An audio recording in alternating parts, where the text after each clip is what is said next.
Hey, Jeff Johnson here on behalf of Explorations Early Learning and Inspired EC. Happy to be back with Mike Huber. Mike is a on the ground, in the classroom, early childhood guy, writes about rough and tumble play, podcasts about rough and tumble play and big body play. And today we're talking about exploration and courage, the importance of risk.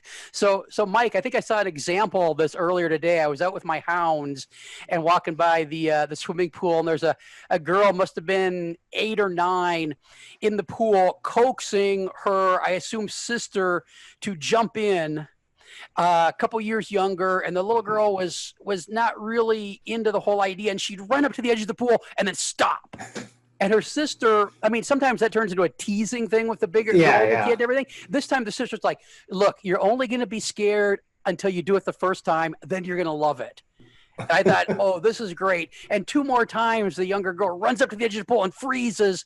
And then on the next time, she jumps in and she hits the water and just squeals with this wonderful joy of, I guess, courage is what it was, the joy of. Yeah. And then so I finished the walk with the dog, and I'm coming back, and then they're both jumping in, and it's like she's been doing it all her life. Is that a little bit about what we're digging into tonight? Oh, definitely. Yeah, I think there's something about that. And I think the word courage is the exact word to use, right? That a lot of times grown-ups like to talk about risk and worry about the risk. And when you think of it as courage and adventures, another word I use, then it's more like, well, the risk is not taking the risk, right? That if you don't actually do something, you'll never get to experience it. You'll never get to experience jumping in a pool or whatever else you do. So yeah, I think it's a really, it's a great way to look at it. And I think for a lot of people, the pool is one of those ones. A lot of the 3-year-olds I work with, it's just getting their head under the water is the big risk. Like that's the big thing they're so excited to do. But yeah, I think for everyone, it's, but yeah, full disclosure, I am 51 years old, and up until a month ago didn't know how to swim. But now I've got this pool right next to me, and I decided I'm going to be courageous as an old dude. And I don't know why I didn't. I mean, but that's what happened. And I put my bravery on, and it's stuff I was real comfortable encouraging 3 and 4 and 6-year-olds to do for all my career, but when I came to doing it myself, so, you know, I think at all ages, a little bit of courage and risk is valuable. Yeah, and actually I'm 53 and I can swim to save my life, and that's it. So I'm right there with you. That's one I keep thinking I should be a little more risk. You guys need to be in Australia. You have to swim. No, you can't. You can't. My experience in Australia is you can't swim because there's always jellyfish trying to kill you. Oh, not here. No, we're okay here. It's like up north, there's the jellyfish and the saltwater crocodiles and stuff. Yeah. I mean, there are sharks. But there's always stuff that wants to kill you in Australia. You can't be courageous in Australia. So, Mike, let's get back on topic. Where we need to go. Yeah, so I want to talk about exploration and courage. So the importance of risk, because really being alive, you always have the risk of ending that life, right? That just being alive is a risk. Leaving your home is a risk, but staying in bed and never going out is a risk too. So we need some risk, and I really wanted to sort of talk about what that leads to. So when I think about children, I think, you know, they learn through exploration, right? They have to explore things. In general, they are driven to explore. Sometimes there's a kid who, like the kid you were talking about, who kind of wanted to go in the pool, but kind of wasn't sure. Sometimes there's the reluctant child, but still there's a basic drive to explore. And so when children explore, it leads to more exploration. So you go on one log and then you're suddenly on a bigger log or maybe higher up.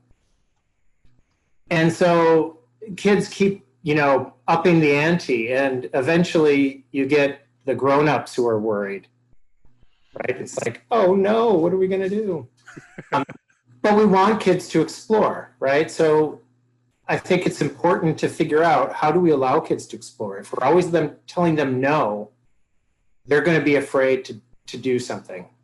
And frankly, the opposite is true. If all we say is, good job that they climbed up something, they also might not do something that they're not sure they can do. We want them to try something, even if they can't do it, right? I always say our job isn't to stop a kid from falling, it's to be there when, and help them off the ground after, right? Because they have to try something. They have to explore. Yeah, it's just setting the groundwork for them to take that first step. Right. Where it goes from there is up to them. Yeah. So you create an environment that celebrates adventure, courage, risk. So I think that's the thing to think about. So I think if we think about risk and just try to figure out what we already know about risk, sometimes that can help and bring up some ideas. And I know in this format, I'm just going to be showing the quiz, and people will just have to keep track of their own answers. It's a personal best, where it's not a competition here. So this one is using United Kingdom statistics, but there's 5 different activities listed here, and I'm asking people to rank them in order from lowest to highest in terms of emergency room visits. Jeff, do you want to guess what in the UK is the most dangerous thing in this list? I got to go fishing. Fishing? Okay. Could be. I think that means it's not. Well, I will show you. So the truth is, sorry, that fishing is the second safest out of the list. Oh. But soccer is the most dangerous. Soccer in general, it's knees, ankles, generally. Cricket is the next one, badminton. And I want to bring it up is that fishing is more dangerous than playgrounds. I'm not sure about Australia, but I know here in Minnesota, and I think most of the US, teachers are terrified when kids are on the playground. They don't want them to do anything because they're worried someone will get hurt. And the truth is playgrounds are safer than just about anything, including fishing. And I suppose if you're fishing with jellyfish and sharks around, it might not be.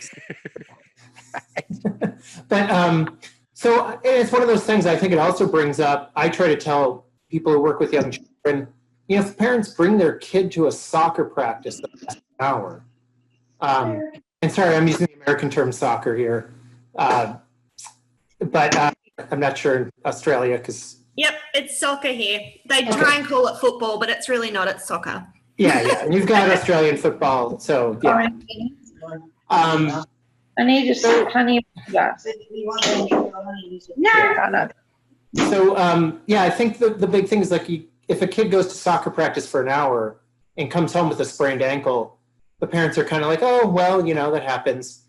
If a kid's in your program 9 hours and comes home with a scratch, parents are like, what happened? And so I think it's just that thing of, while we can't say to the parents, for whatever reason, the longer we have children in our care, the more parents seem to get about an injury. Recorded as well. And I've actually. So I think it's just important for people to keep that in mind. Be realistic that, playgrounds really aren't that dangerous. And we'll have some more statistics on playgrounds in a second. But the next question is, so these things are called different things, but replacing a standard intersection where the 2 streets cross each other with a traffic circle, true or false, does it reduce accidents?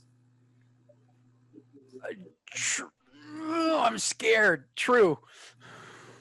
It's false. It actually increases accidents, but it decreases fatalities. And the reason I bring that one up is it's counterintuitive for some adults, but when something is risky, the safest thing to do is to make the risk more obvious. If, like, I had kids running around my classroom at the end of the day one time in the winter, and there was, I'm trying to remember, the chairs were like pushed in, but they the leg kind of sticks out a little bit. And I saw the kids getting closer and closer, and I was worried they're going to trip over it because they weren't noticing. So I pulled the chair out, so it was like right in the middle of their path. And sure enough, they saw it and ran around it, you know? So it was by making it more obvious, it actually makes it safer.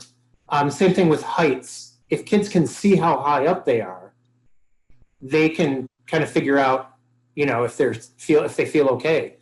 If they're somehow in, like, there's sometimes those climbing structures indoors where you go through tunnels and things. Mm-hmm. You suddenly notice that you're like 30 feet up, and they have nets and everything, so it's not like the kid's suddenly up. But when a kid comes out, sometimes they freak out because they didn't realize they were up that high. And so when you don't make a risk obvious, it can actually make it more dangerous because the child isn't using their own instincts. Which brings up, can children assess risk? So what age do you think they assess risk? I'm going to have you try to answer this one, Jeff. Infancy. So yeah, I always look at the visual cliff experiment as the one, right? That at 10 months old, they know something's up, you know, like I can't cross this. And I think we often as adults underestimate how much a child can figure out risk. When heights are a perfect example. When kids are climbing up, they climb up as high as they feel comfortable. And then they'll go back down, and they'll climb up, and they'll go back down. The most dangerous thing is when a parent picks up the kid and puts them up in a tree limb or on a swing that's higher than they would have been able to do. Because now the child didn't have the choice.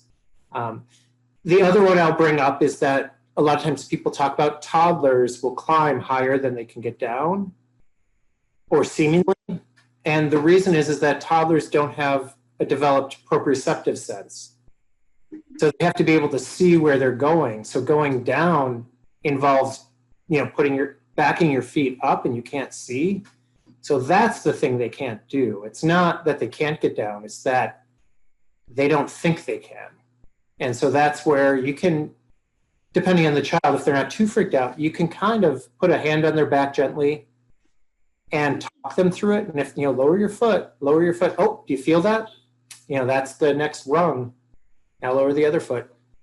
So they can do it, but without appropriate receptive sense, they may freak out and feel like they can't get down. But in general, kids will, and I will say with all of this, 2 or 3% of kids who cannot assess risk appropriately. And you'll figure out those kids pretty quickly. Okay, the next one, and this is using US statistics. Most playground accidents requiring emergency room visits are the result of children falling. What do you think, Jeff? I've only gotten one right so far. No. No. And you're consistent. It's true that it's from falling, and the other thing is that in general, they go in, even if they have a broken bone, they get it taken care of, and they leave again. It's not, we think of these things as being so dangerous, and like falling is how kids hurt themselves in general, no matter where they are. In fact, most inside the home is more dangerous than the playground statistically, but it's the same type of thing. They fall. Their proprioceptive sense is still being developed. And also children grow at such a rate that even as they start to figure out where their body starts and stops, they grow 2 inches and suddenly they bang their head again because their head is in a different place than it was just the day before, or their feet are a little longer than they used to be and they trip. So kids are going to fall. But luckily they're built for it. And they're built for it. Yeah, it's not a big deal. I mean, obviously, if you have a kid in your care and they have to go to the emergency room, there's forms to fill out, there's parents to console, but statistically, it doesn't happen that often. And when it does, it's usually not that big of a deal. But there are deaths on playgrounds. In the US, it's about 10 a year out of the millions of kids we have. So do you think the deaths are from falling? No. No, you're right. You're right. Yeah, no. So the thing that's dangerous on a playground is asphyxiation, right? That kids cut off their airway. So a classic example is some sort of jacket or sweatshirt with a hood that has the drawstrings, which they don't really make anymore, but kids don't notice a little gap. It gets caught. They can't lift themselves up. They can't lift up their own weight. So once they're hanging down, they can't pull themselves up. And that's how the tragedies on playgrounds happen. So if you take away those, what I would call hazards, playgrounds are generally safe. And so the difference between a hazard and risk is important here. Risk is something that children can see and assess. Hazard is something that they can't see. So if the bolts are 50 years old and are rusty and the whole platform's going to fall, a child would never know that. If they're on a playground with a prepared surface, rubberized or whatever, and there's one like tear in it that's sticking up, that's the hazard, because a child will look and see a smooth thing and they'll just start running. If they're running in an open field, the ground is, not flat, they're going to run in a way that they can catch themselves if it, as the terrain kind of changes. So the thing that's a hazard is when it's supposed to look a certain way and yet it's not. And the other thing about playgrounds that happens is everything's very even, unlike natural materials. And so children stop paying attention, right? That you're going up a ladder, you know exactly where to put your feet. When you climb a tree, you do it slower and you're paying attention to every step because you don't know where it is. So it's that attention to what they're doing and being able to assess the risk then is the important part there. And I think I have one last question. Oh yeah, this is a nice one. I'm not sure exactly where you are in the pendulum in Australia, but in the US, we're so far on this safety thing with playgrounds since the 80s. They keep getting quote unquote safer and safer. But what do you think, Jeff? Do you think injuries have increased or decreased? Like serious injuries or like injuries? We'll just say I think serious injuries have increased. That's probably true, actually. The emergency room visits have statistically kind of stayed the same. So playgrounds have gotten more boring. And I think you're right. I think the research, I mean, it was a couple of years ago. I think it was actually out of Australia that we built these safe playgrounds. And so kids get more adventurous on them, looking for something to challenge themselves. And so they start finding risky and dangerous things to do on the safe structures. And then we end up with more broken bones and concussions and things, I think. Yeah, there's a David Ball in the UK has written about it too, that it's essentially, they have like a dome often to keep people from being able to climb over a fence, but instead they climb on the outside of the fence to try to climb on the dome and fall. Or it's like playgrounds have become so boring that it's literally stairs up like a bridge and then a slide. And I think even worse, kids love to pretend. And, as soon as 3 kids make it a pirate ship, you have another kid who just wants to get across to go on the slide. And now they're in the middle of the pirate ship. The sort of single use idea of a climber has actually made it a lot harder. I always feel like playgrounds are built so the parents know where to sit, but really the kids, could easily just be playing in the bushes to the side of the play structure and would probably have a better time. So making things safe has actually made things more dangerous. And I'll talk a little bit about why I think that is in a second. But I just want to talk about these 6 types of risk that Ellen Sandcedar identified: great heights, rapid speeds, dangerous tools, dangerous elements, usually water or fire in this case, rough and tumble, and then disappearing or getting lost. And so kids are attracted to these things. They really like to do them. It's also a little bit scary, right? Any of these. When kids go up high, they like to tell you that, look how high I am, or look how fast I went. So they really like it. And they're drawn to it. And I put the word adventure on this slide because I think when we talk about 6 types of risk, a lot of adults still equate risk with hazard. And if we think of it as adventure, like, ooh, look at this adventure. You get to go up high, or you get to go fast. You know, it's so I think it's important to think about those things as opportunities rather than something to avoid. And it's all about perspective. If you're 2.5, being 30 inches off the ground is great heights. Yes, yeah, that is true. Yes, when it says great heights, these kids in the photo, they are about a meter off the ground, maybe. Like, you know, we framed the photo so that, you know, it just looks like they're high, and they're like kind of, you know, like if I walked up to them, they would have been, my head would have been about where this kid's knee is in the middle. So, you know, it really wasn't very high, but man, they, like, the look on their faces, you know, they thought, this is great. You know, we're here. And even if they were up higher, if they were comfortable with it, of course, that would be fine. But it's always going to be different for different kids. I sometimes show a photo of these kids where they're on a slack line, except one kid is actually on a stump because the slack line moves too much. And so, you know, whatever, 30 centimeters off the ground, but she's like, I'm just, you know, this is fine. I'm just on a stump, feeling pretty good. So these are the things that kids are going to be attracted to, and they're going to do. And it tends to be the things adults try to stop them from doing. And therefore, you know, thinking about it again, then they aren't exploring as much as they could. And they're frankly not developing their vestibular sense, their proprioceptive sense, their core strength, their arms and leg strength, not to mention the coordination between all those, which are all, you know, important. I refuse to talk about school readiness in it, but at the same time, there's plenty of 7, 8, 9-year-olds in school who have to go to an occupational therapist because they haven't developed their limbs being able to operate separately from each other because they haven't had enough adventure. Yeah, they haven't had enough adventure. Thank you.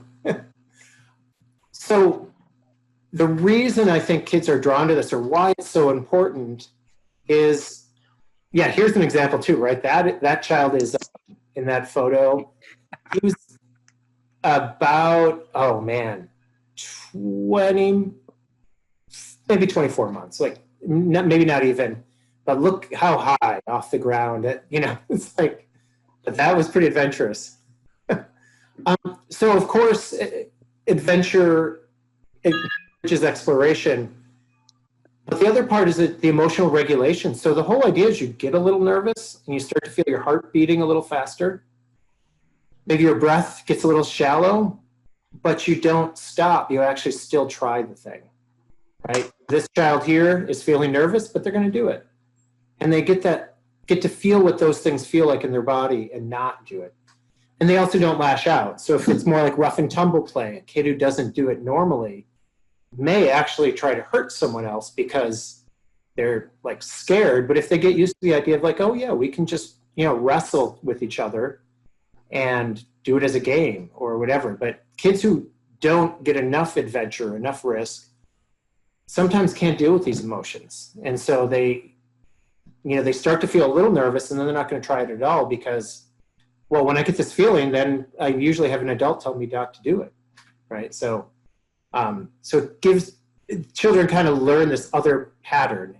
I don't want to say, you know, there's no way to prove that anxiety can come from this, but at the same time, the number of kids diagnosed with anxiety in the US correlates with playgrounds being safer, right? That they're reverse correlation. So yeah, the safer we make things for kids, the more cases of anxiety we get.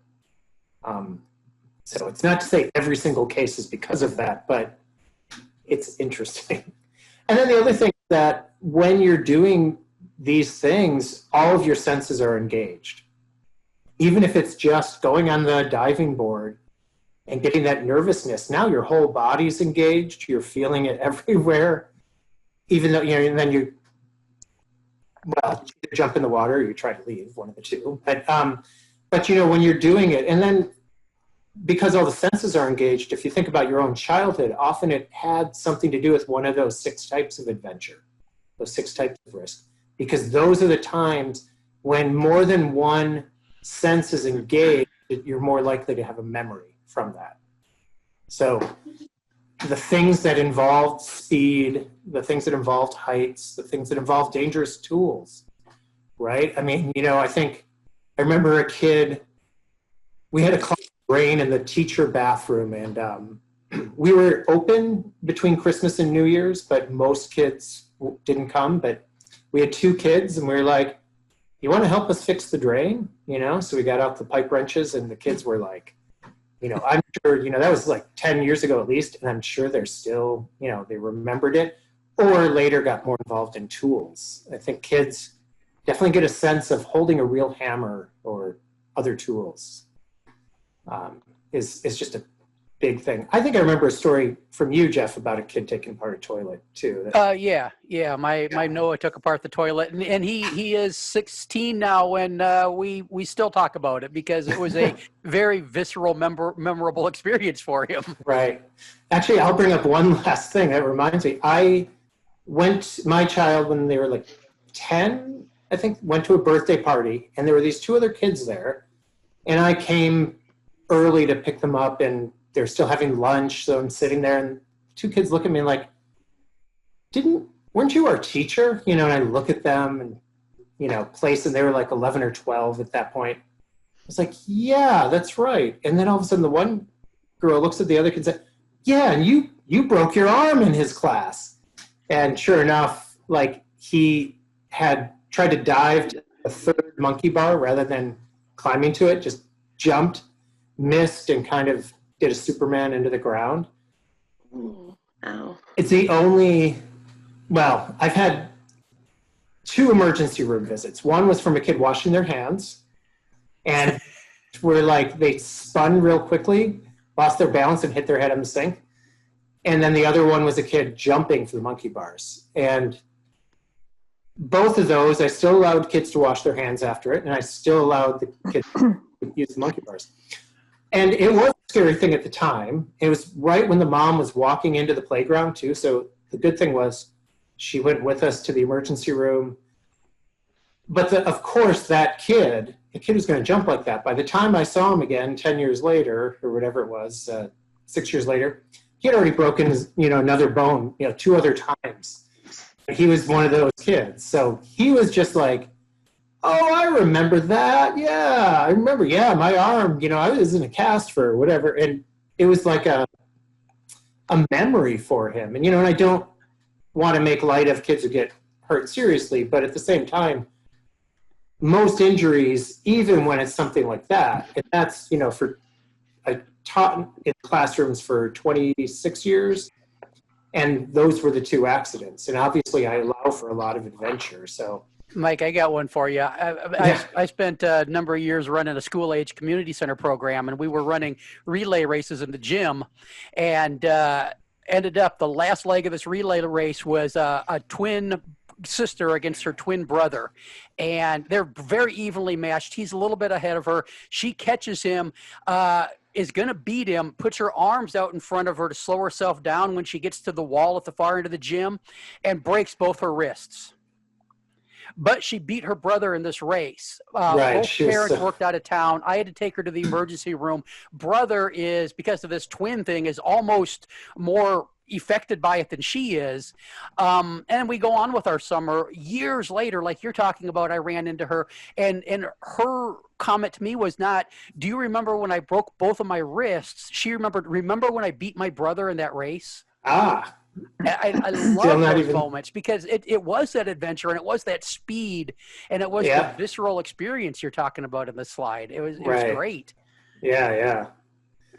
So, and I forgot, I had one last word in there, power too, right? The kids feel powerful when they are able to climb to that height, when they're able to jump into the water, when they're able to roast a marshmallow or start a fire. Like I would teach my preschoolers how to start a campfire, and it's like they were just, look at that, we just picked up sticks and now we've got a fire.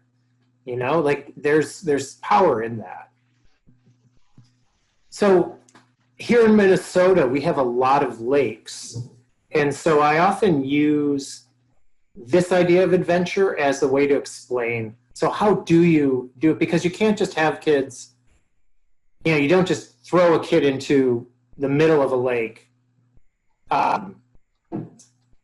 and expect them to swim, or you can't, there needs to be some way to have, there's an appropriate amount of risk is the way I might say it, or an appropriate amount of adventure. So here in Minnesota, when we think about teaching kids how to be safe around water, when they're infants, parents are usually kind of sitting with the kids at the, right at the shore, kind of, either the water, gently going on the kid, and maybe slowly the parent will carry the child into the water. So they get used to that sensation and get to like it.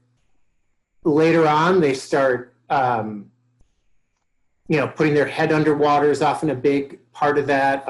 Kids will, as preschoolers, start to learn to kick. It's hard to pay attention to what your hands are doing and your feet are doing until you're about 6 or 7 usually.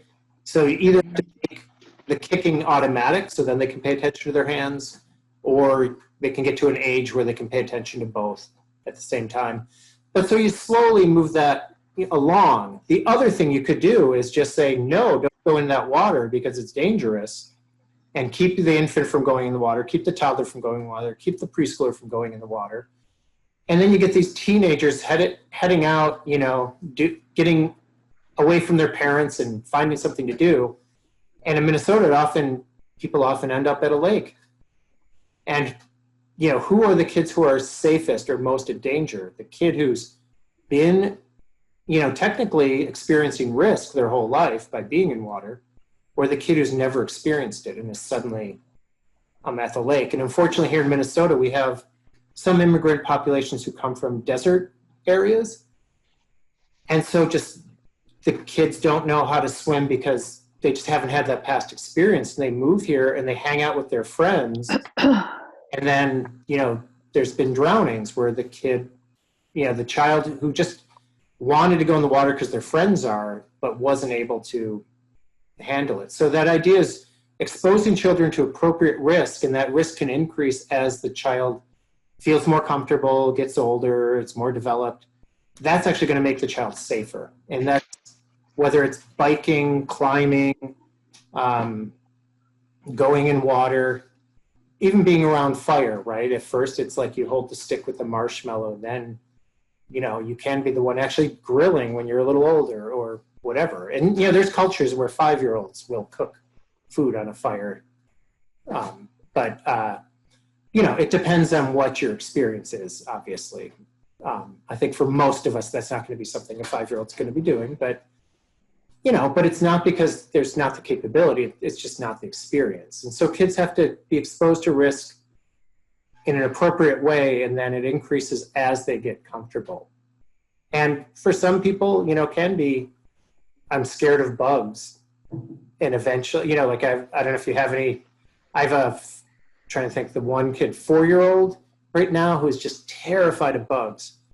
And it's just that thing of trying to convince them it's okay, whatever. And then, of course, we have these ground bees, on the playground that we found out on Monday, so yesterday.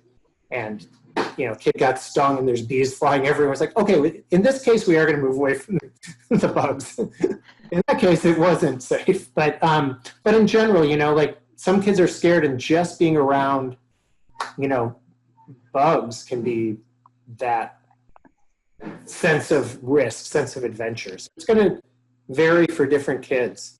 So it's really about just that appropriate exposure to appropriate adventure. And that's really, I think, what we try to do. So the one element that's in there is that, I've been talking about how kids kind of know. So for adults who aren't sure if the kids know, you can think of it as a risk-benefit analysis. Now, for kids, I wouldn't use that term, but for adults, you can use this. So in this case, it's hard to see here, but this is called Challenge Hill at a nature preschool. It's a really steep hill, and they decided it was too steep for kids to go on, especially there had been a lot of rain that summer. And so it was really, kids were falling and kind of falling into things, so they put a rope in there.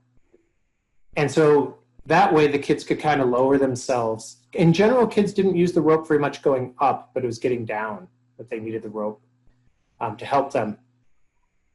And so this was an example where the teachers were kind of using a risk-benefit analysis and deciding what might help.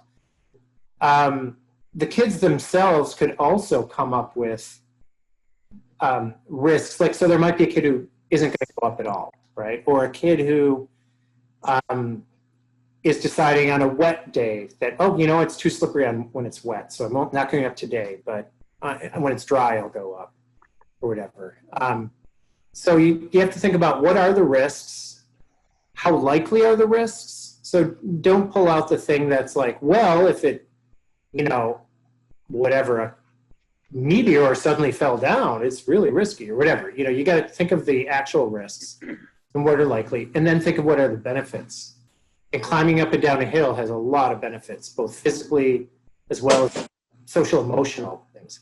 And then are there adaptations? So if a child wants to hang upside down, maybe it's too high to have them hang upside down from a climbing structure, but is there somewhere else they could hang upside down? And so you can try to adapt. What's the need? What are the benefits? And if needed, is there something we could adapt? Sometimes it's just having a teacher nearby or an adult saying, oh, I've noticed these rocks are kind of loose. So when you go up, just be careful because they might slip, right? So sometimes it's just the reminders for kids. So, Hey, Mike, I've got a sample benefit risk assessment form I'm going to paste into the chat too. Oh, from the perfect. Flavolution site, unless you've got something you like to recommend. No, I like the one you have, actually. The one I use is pretty similar. I've been trying to create an app for this. My partner works on apps, you know, as a developer, and I've been meaning to make the app. And really, the form is just as good. But I figure sometimes people just having that in an app would be great. Having it right with you all the time. Yeah, and it's really just asking questions. If this, then do this. If, you know, if it's too dangerous, change something. If it's still too dangerous, don't do it. Like if there was a road at the bottom of this hill, so if kids fall, they're going to fall right into the road, which is, of course, the way I used to go sledding as a kid. You know, it's sort of like no cars coming. Like, if my own kid did that, I would, you know, be like, no. But my parents didn't know. Yeah, but it's that idea of deciding how much, you know, at what point is it, you know, can the kids do it? And really giving that sense of trust. You know, what can the kids do? In this case, the girl did fall, the one in front, and she got a Band-Aid. And so the other benefit was she got to learn how grown-ups take care of her, right? And she felt really proud when, you know, when she got picked up that day, she was really proud to show her parents, look what I got when we went hiking. So, you know, it doesn't mean you don't do something, but it means you're prepared. So if you're going to do something that might have some scrapes, having some Band-Aids around is probably a good idea, and probably required by licensors or whatever.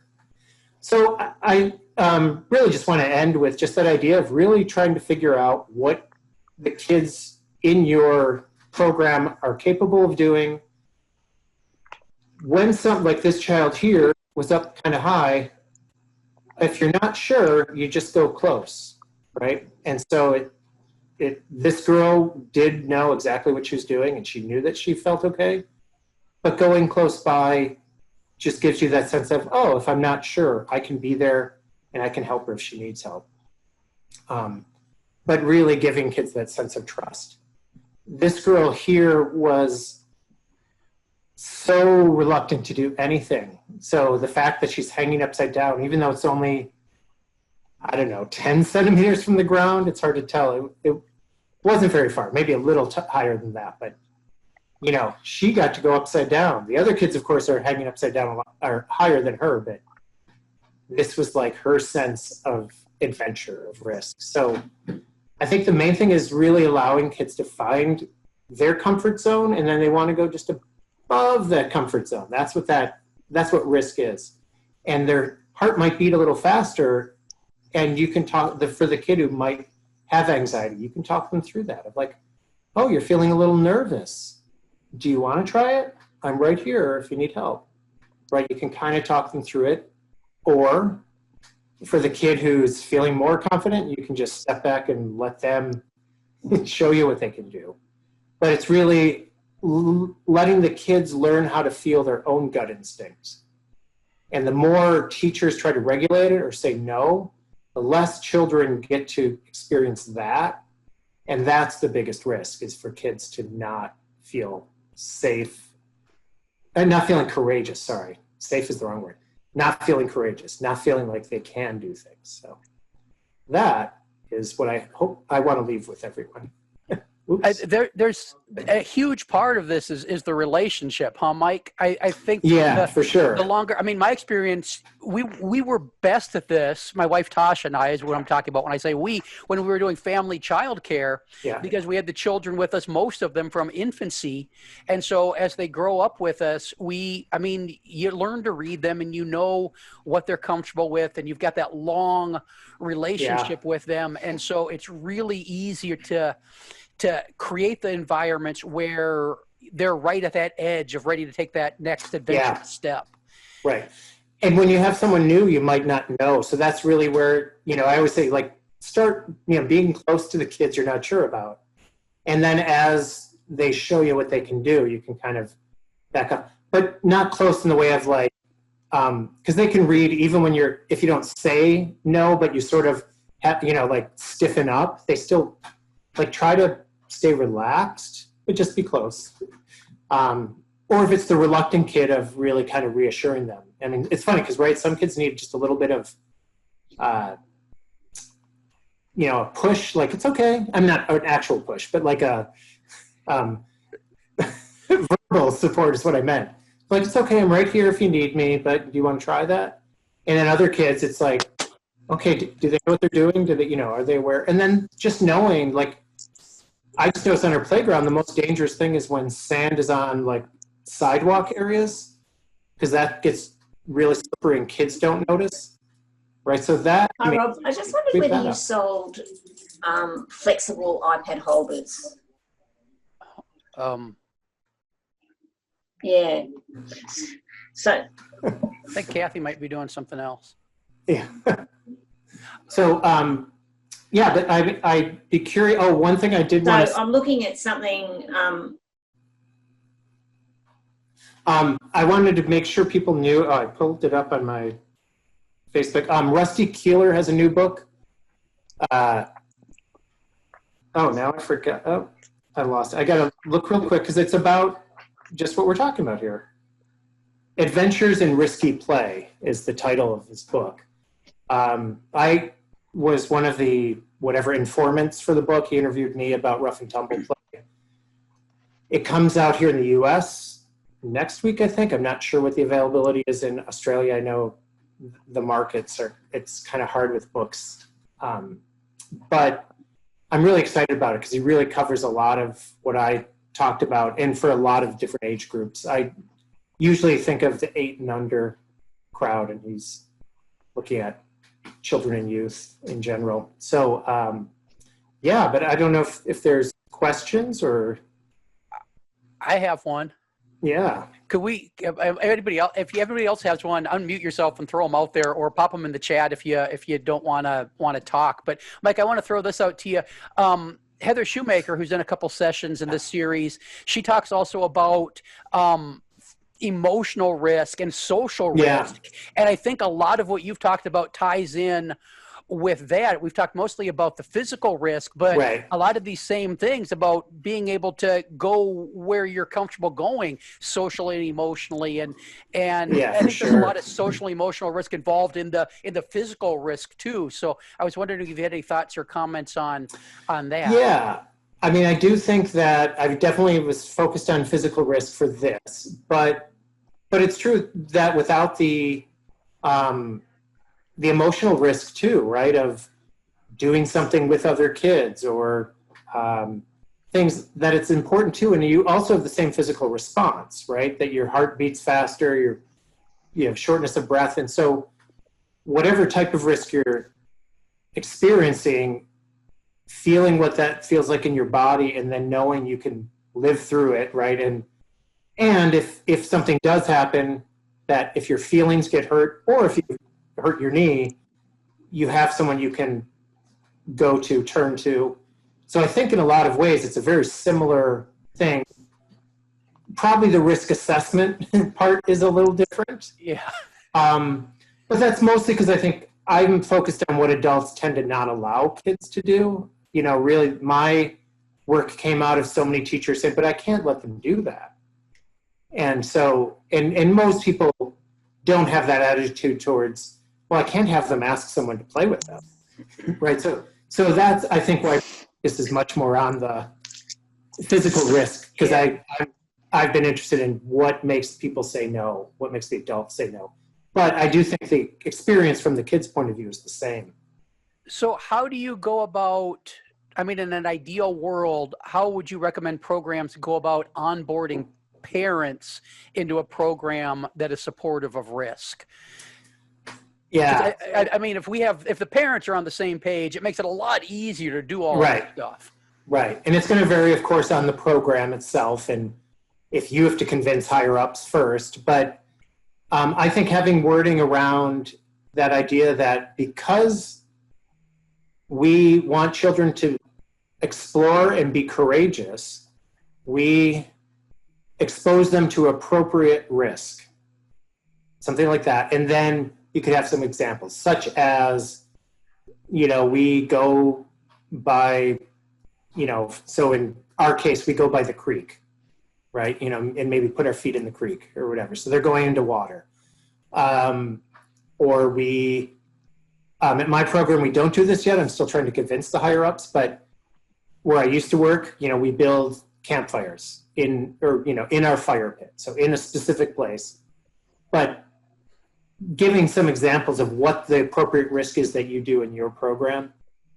Family care, I think, is the easiest because you often have like a contract, at least here in America, you'll tend to have a contract the parents sign. And so you can have that written in there.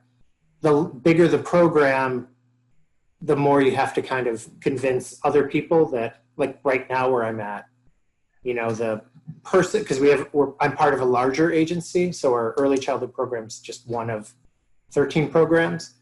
And so the person who's the CEO isn't right there with the kids. And so she just goes right to the sort of worst case scenario. Well, what if we have a fire in this fire pit, but something goes wrong and we start the whole, you know, woods on fire, right? You know, and so we're working on, you know, that part of it. And we work with a lot of special needs children. So I think there's sometimes that fear of, but what if, you know, there's a kid who doesn't understand the risk, and, you know, we do have those kids, but that's what the adults are there for. And a child who's at that point generally has some sort of para or personal care person there who can take care of that. But I still have to convince other people. Yeah, but so I do think there's a way to word it. And if you can talk directly with the parents, you can talk about all the things kids get to do because of it, how courageous they are. Look, he got a Band-Aid on his knee and he feels so good. We often refer to them as nature marks. I can't remember where we got that term from, but, you know, like, oh, yeah, they're coming home with a bunch of nature marks because, you know, they got scraped up. I think it's really important that parents see the value in those scrapes, because if you're 3 and you learn to live through a bloody knee, it's practice for all the other times the world is going to bite you in the next 80 years. I mean, it really is. But we don't often step back and see it like that. As parents, we worry and fret and want to wrap them in bubble wrap to keep them safe. Yeah. I think I told you this story, Jeff. Oh, I think it was when I was on Heather's podcast. But my mom, when she had kids, the advice she got from her mother was keep a red washcloth in the kitchen drawer. So when one of your kids gets hurt, you just put that on and they won't see the blood. It's like the same color. You know, if you use those like bandages, they're always white. You see the blood, like, you know.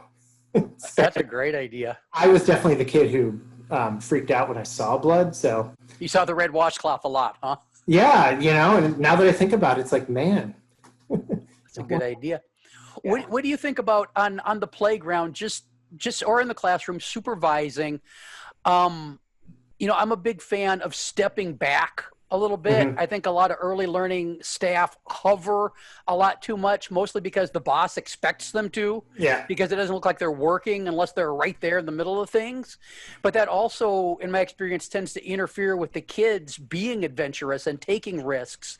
And so I really advocate for stepping back a little bit and stationing yourself someplace so that when they do need you for a reassurance or an emergency, you're there, but that you're not taking over, you're not taking all the Right. air out of the room with your presence. Yeah, I'd say that for me, and it's of course getting to know the kids. I'll usually be by the kid who needs more reassurance. And so just yesterday, I was with some 3-year-olds, and there were kids like on the other side. We have this giant playground. They were like way over playing together, and they were like, I don't know, trying to like, it was like a seesaw sort of thing on like springs, and they're like trying it in all these different ways to make it go faster and so they can jump off and things. And I was just on the other side with this one girl who just wanted to spin around, you know, like she just, and I think she needed it, just, you know, whatever, that chill time, but a grown-up, you know, one-on-one. So I did sort of hang back from one group, but I was definitely with another group. And then also for me, I think stepping back is a good idea. Or if you're going to be involved, you're involved in a way that adds to their play. So the other thing I did was I was with toddlers earlier in the morning, and one kid, I can barely understand him, but he said something like "run." So I started running, and it's like, oh, he wants me to chase him. And pretty soon there were like 5 kids, and so I just kept chasing them, and you know, did it for a half hour. And you know, I had to do these like small steps because they're like itty bitty kids that, you know, I could walk and go faster than their run. But you know, so I was just doing this little run. So sometimes I'm definitely very involved, but it wouldn't be like, okay, you all have to run. It's more like if the kids want it, as like a play partner, I guess maybe is the way I'd see it. Yeah, and they kind of invite you in. Yeah, you have to be invited in, and you don't take more of a role than they give you. I guess that's the way I'd say it, right? And so, but yeah, I go from there to this totally going back.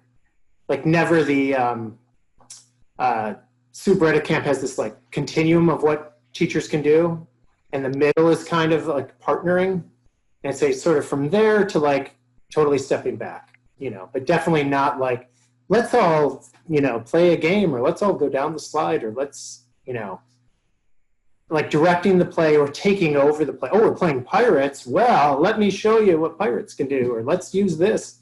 Like the kids will figure that out themselves. Yeah. So I don't know. That was like long-winded, but. Any other final thoughts or questions before we wrap this up? Doesn't look like it. We got going a little bit late for some of you because we had, I guess, a little bit of a link snafu. Most of you missed the introduction, so you didn't really miss much. But I will get the video to Nicole at Inspired EC as soon as I get it processed, which will be probably tomorrow morning for most of you if you want that. But most of you didn't really miss much. I'm going to paste the link to the session evaluation into the chat if you want a certificate. It's just a short evaluation. Earlier, I pasted in a link to Mike's book, which Inspired, I guess, is working to eventually have in their shop on their website.